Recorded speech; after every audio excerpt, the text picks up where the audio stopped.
Ontem vocês pediram pra eu falar sobre a taxação, né? O governo tá lançando um pacotão, né? Pra isentar de IR quem recebe até 5 mil reais. É essa a mensagem que o governo quer que você entenda. Ó, se você ganha até 5 mil reais de formal, não importa sobre, né, a origem da, né, se é PJ, se é CLT, você vai ser isento. Você vai pagar uma taxa pequena de 5 até não sei quantos mil reais. Depois nada muda, até coisa de 50 mil reais. E acima de 50 mil reais por mês, ou seja, 600 mil reais por ano, aí sim você começa a ter um aumento na sua taxação, né? A famosa, estamos taxando os ricos, e o argumento deles vai recair sobre o argumento, vai dizer que basicamente eles estão ajudando todo mundo e estão taxando 0,06% da população, ou seja, um pequeno percentual de pessoas ricas terá que pagar isso, e naturalmente todos nós vamos nos beneficiar, né? Começo falando aqui pra vocês, tá?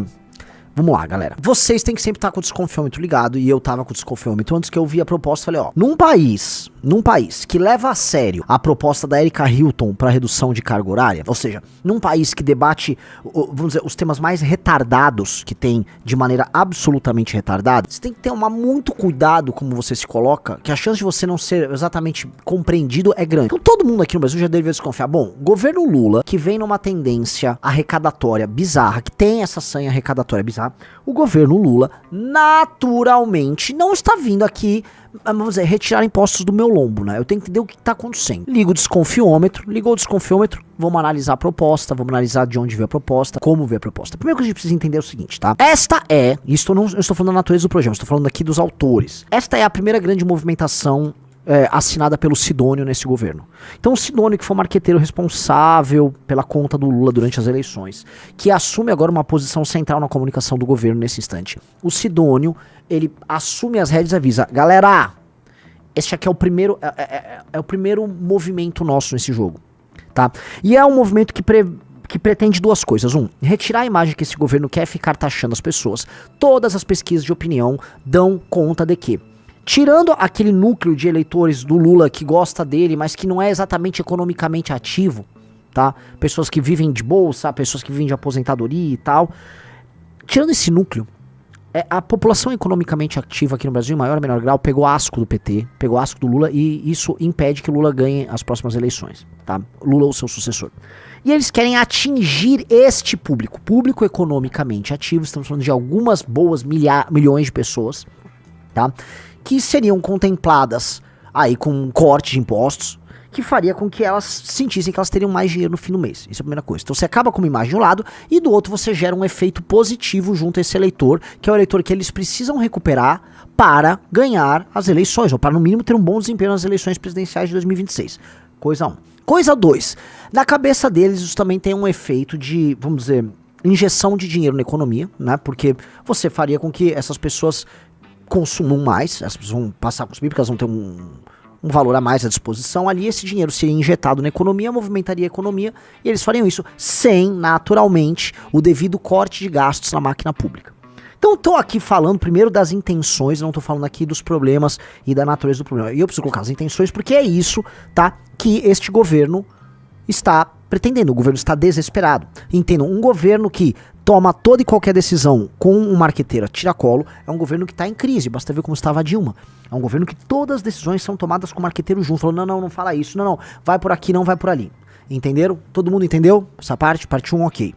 Intenções. Vamos agora para a natureza. São várias faixas, tá? Pode botar ali na tela. Quem recebe até 5 mil reais tem isenção total. Ou seja, economia anual de R$ 4.356, que na cabeça deles, como essas pessoas não são ricas, tá? Isso vai ser basicamente injetado diretamente na economia, você entendeu, Riso? Sim. Quanto mais pobre a pessoa, mais ela gasta com consumo e menos ela poupa. Logo, esse dinheiro vai ser injetado diretamente na economia. Quem recebe R$ 5.500, o imposto cai 75%. Economia anual para essa pessoa de R$ 3.367. Quem recebe 6, desconto cai 50%. Economia anual de R$ 2.350. Quem recebe 6,5, alívio de 25%. Economia anual de R$ 1.333,90.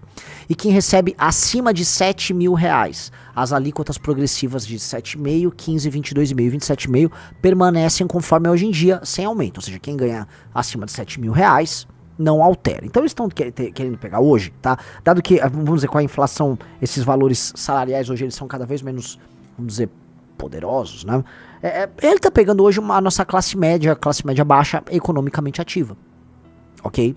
A gente tá pegando também profissionais que estão iniciando a carreira, tô pegando jovens, tô pegando profissionais ali que conseguem sustentar com o seu trabalho privado sem precisar de auxílio do governo. E essas pessoas hoje, que especialmente nos grandes centros urbanos, estão vivendo um arroxo, estão com sua capacidade de consumo muito deprimida, preço de aluguel muito alto, essas pessoas estão...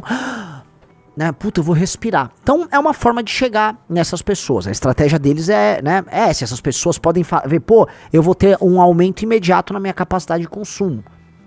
Você pega ali, vamos pegar o cara que ganha até, vamos botar aí, sobe aí, riso, 5 mil reais, pega 4.356 e divide por 12, né? A gente tá falando aí de pelo menos 300 e poucos reais por mês que esse cara tem, que pode ser uma roupa que ele compra, um dentista que ele consegue ir, entendeu? É um algo mais que ele consegue consumir e melhorar no seu padrão de vida. Às vezes é uma parcela de algo que ele pode pagar. Então o cara vai sentir algum aumento na capacidade de consumo dele, sim.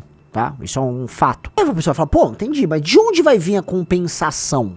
Como será a compensação da medida? O projeto prevê a tributação mínima para altas rendas e para dividendos no exterior. A tributação mínima das altas rendas possibilitará uma ampliação de receita de 25,2 bi. Volto a falar, são aqueles cálculos, eu fiz um cálculo aqui, prevejo isso, então estão prevendo 25,2 bi, né?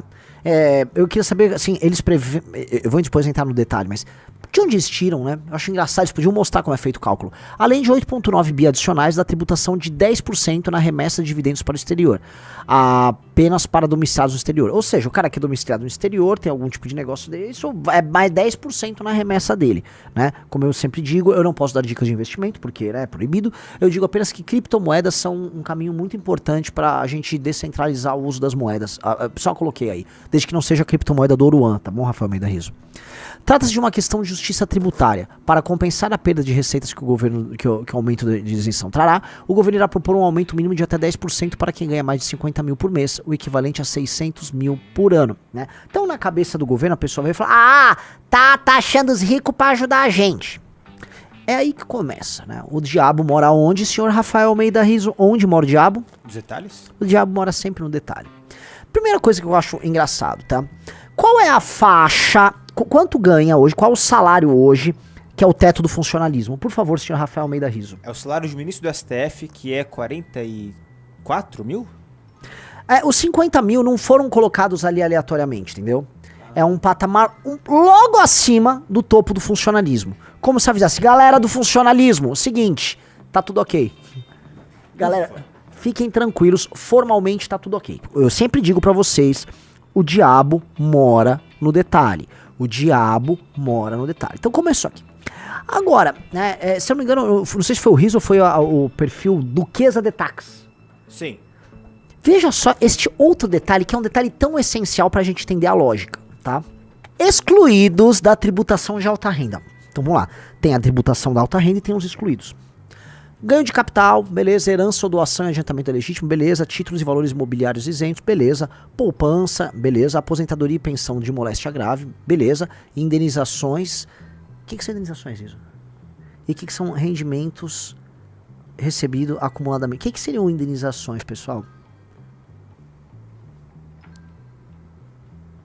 Queria palmas pro Sidônio, pra turma do Haddad, que sabe como jogar o jogo, entendeu? Todos os seus amigos do alto funcionalismo, que são parte de uma população, vamos dizer, parasitária. Grande medida essa população do alto funcionalismo é parasitária. Eles ficam isentos, sacou? Então, assim, uma pessoa ser rica no Brasil, eles chamam de aumentar a taxação de uma pessoa que é rica e produtiva, ela tem uma empresa e tá ganhando dinheiro. Não, isso é justiça tributária, como se ela estivesse explorando alguém.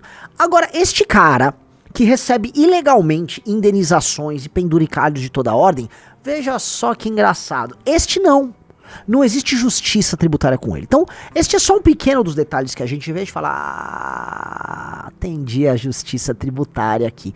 Entendi. O jogo começa a ficar interessante, mas o jogo não pode parar aí, tá? A segunda coisa que a gente precisa levar em consideração agora é, amigos, quando você não pode ficar pensando assim, ó, com a mente assim, entendi, quem ganha acima de 50 mil, aí você começa a pensar automaticamente no cara que tira 50 mil reais, ou 51 mil reais, ou 60 mil reais no mês, um empresário, uma pessoa que tem, sei lá, 2 postos de gasolina, sabe, aquele comerciante da tua cidade, o cara que tem uma boa loja aí na tua cidade, um cara que tem um restaurante que fatura, tal. Veja, não é esse cara. Veja pra onde eu vou. Em geral, como você pega de 50 pra cima, você tá pegando bilionários, você tá pegando multimilionários, você tá pegando milionários, você tá pegando gente que ganha muito dinheiro. Todas essas pessoas podem dispor de um bom advogado que cuida da proteção do seu patrimônio, para fazer a devida blindagem do seu patrimônio, para fazer uma boa evasão de divisas, para você não declarar, por exemplo, um lucro de uma empresa e aí você tem a distribuição ali dos dividendos para os sócios, só que aí a empresa contrai alguma dívida no exterior e manda para lá, e lá ele... O ponto é o seguinte: quem de maneira honesta e legal ganha dinheiro no Brasil está sendo penalizado. E esse cara não é que vai ser penalizado porque ele ganha 50. Não, tô falando aqui de gente que opera, né, lucra grandes valores e que tem que ter, e é bom que tenha esse dinheiro aplicado no Brasil, porque esse dinheiro rende aqui e gera impostos aqui, vira capacidade de investimento. Pois bem, o que vai acontecer? Essas pessoas vão começar a retirar não 50 mil reais todos os meses, entendeu? Você vai começar a ter fuga de capital de gente que ganha bem, porque é isso que acontece quando você começa a fazer esse tipo de tributação, entendeu? Quando isso acontece com a fuga de capital, você começa a ter um efeito, vamos dizer, de depressão econômica, entendeu? Você perde capacidade de investimento. Vocês entendem isso, né? Isso costuma ser acompanhado também de fuga de cérebros. Vocês entendem o que eu tô querendo dizer? Essa é uma medida, no fundo, recessiva, mas que soa como, isso aqui é justiça social. Isso aqui é justiça social, mas não é. Isso aqui é uma medida recessiva. Ela não vai ter um impacto, e essas coisas começam a afetar em cascata, Riso. Porque pode ser que não é que eles vão compensar com 27 bilhões arrecadando sobre esses ricos. Pode ser que, na verdade, deixe de arrecadar muito mais dinheiro, porque esses caras vão tirar dinheiro daqui, vocês entenderam? Sim. Entendeu, Riso? Sim. Assim, o Brasil é um país, galera, presta aí muita atenção, o Brasil é um país de renda altamente concentrada. Então esse topo vai ficar com um percentual muito grande do dinheiro. Se esse topo começar a tirar toda a sua grana daqui, o que vai acontecer é que o Brasil vai perder divisas daqui, sacou? E aí você tá perdendo tributação e arrecadação. E aí você não apenas não está compensando, você está aumentando o rombo, entendeu? E aí eu fico curioso para tentar entender qual é o efeito que eles estão propondo, entendeu? Qual o efeito que eles estão imaginando? Como é que eles fizeram aquele cálculo? Eles estão contando que o dinheiro não vai ficar parado, que essas pessoas ricas vão se movimentar? Eu queria entender, entendeu? Eu queria entender, olhar assim, é isso que o governo quer? Me parece uma medida desesperada. Os municípios dos estados estão preocupados porque havia uma transferência de valores oriundos da arrecadação de impostos federais do tipo imposto de renda para os municípios, não sei se os estados, mas com certeza os municípios, vocês sabem disso, né? O governo tá falando, gente, não se preocupe muito, porque, assim, esse dinheiro vai ser no fundo injetado na economia, e aí vocês vão, né, arrecadar de outra maneira. Aqui ó, lê, estados e municípios perderão arrecadação? Não. Estados e municípios não perderão arrecadação com a nova regra de isenção do imposto de renda. Embora haja uma redução na retenção do IR na fonte, isso será compensado pelo aumento do dinheiro em circulação na economia. Com mais pessoas deixando de pagar imposto de renda e ficando com mais dinheiro no bolso, o consumo de bens e serviços aumenta. Há uma meia-verdade nisso. Há uma meia-verdade nisso. Aí explicou o ICMS, o ISS, viu? Vai compensar dali e o prefeito. Uma questão seguinte, e se começar a faltar mais pro prefeito A ou prefeito B? O que eles vão precisar fazer? Eles vão precisar aumentar a taxação, eles vão aumentar alíquotas no município deles. E aí aumentando alíquotas, que é o que sempre acontece, porque as alíquotas sobre tudo aumentam, né? O IPTU aumenta, todas as alíquotas ficam aumentando, Eles vão aumentar. Aí essa pessoa que achou, não, eu tô economizando aqui, ó, porque o papai Lula me tirou a grana, aí o prefeito tá tendo que aumentar, o governador vai ter que aumentar. Se acontecer esse efeito, aí ó, o dinheiro seu deixa de sair por um lado e sai pelo outro. Só que você vai ficar com a seguinte imagem na cabeça: meu prefeito me taxou, meu governador me taxou, mas meu papai Lula, esse não me taxou, esse homem é bom. Homem é bom. E isso sem falar na hipótese de que, com uma eventual fuga de capitais e com a proteção do patrimônio das pessoas com dinheiro, que esse rombo não aumente ainda mais, porque é dinheiro que deixa de ficar em circulação aqui, dinheiro que deixa de ser investimento, dinheiro que deixa de ser poupado, declarado, realizado. Vocês estão entendendo o que eu tô falando, galera? Qual é a solução, Renan? Qual é a solução? Muito simples. Vocês querem Eu sou a favor de redução de impostos para a classe média. Eu sou muito a favor. Não de maneira artificial, mas eu sou a favor de redução de impostos. A gente poderia fazer isso, por exemplo, acompanhado de um corte de gastos na máquina pública. Um importante corte de gastos na máquina pública que não significa precarizar nada. Significa mexer no alto funcionalismo, mexer em aposentadorias, mexer em privilégios, mexer em malversação de gastos, mexer em ineficiência, mexer nas muitas centenas de bilhões de reais que poderiam ser poupados, mas que ninguém mexe, dada a indústria do privilégio que existe no Brasil. Eu tô falando disso. Você mexe nisso, e aí você pode taxar menos a classe média, que trabalha e produz. Isso pode. Só que a compensação não está sendo feita nisso. Eles não estão mexendo uma vírgula do ponto de vista da arrecadação, desculpa, do ponto de vista do gasto, tá? Ou seja, das despesas. Porque eles nunca querem mexer nisso. O próprio arcabouço fiscal foi nessa linha. O objetivo deles é, olha só, rico contra pobre. É isso que eles estão fazendo, galera. Nada além disso. Tá? Então, esse é o jogo que eles estão fazendo. Esse é o verdadeiro jogo. Então, alguém perguntou qual. Olha, eu acho que assim, está extorsiva a quantidade de impostos que a classe média paga. Tá? Porque não é só imposto de renda. Imposto de renda é alta, tá? Vamos contar o IPTU, vamos botar IPVA, aí vamos botar os impostos sobre consumo do tipo ICMS e ISS. Tá? Vamos falar que vai ter essa transição, vai tudo virar IVA. A gente vai ter o IVA, um dos 2, 3 IVAs mais caros do mundo, né? E sempre com tendência de aumento, porque isso não tá resolvendo as contas públicas, né? A conta pública tá numa tendência de estouro. Estão indo numa tendência de estouro e a gente já tá pagando muito caro, é que tem algo de muito errado. E o que tá muito errado está, obviamente, na ordem da despesa. A despesa do Estado não para de aumentar. E se ela não para de aumentar e ninguém tá tentando controlar, a conta vai chegar pra você. É isso. Entenderam? É isso. É corte de gasto. Você quer a resposta? A resposta é um projeto que está, vamos dizer, não está tramitando ainda na Câmara porque precisa das assinaturas, que é o projeto do senhor deputado federal Kim Kataguiri, o melhor deputado do Brasil, que as pessoas não dão valor. O correto, cara, era o Kim perdeu uma eleição, vocês não terem ninguém lá. Tá? O Kim, fique aí sem um deputado sério, tá? Mas vai ficar lá com o Nicolas, vai, com os creitinhos da vida. Isso que o Brasil merece. Ou algum débil mental do Partido Novo, aquele bando de cu lá do Partido Novo. O correto era isso, botar esse bando de Zé Cu.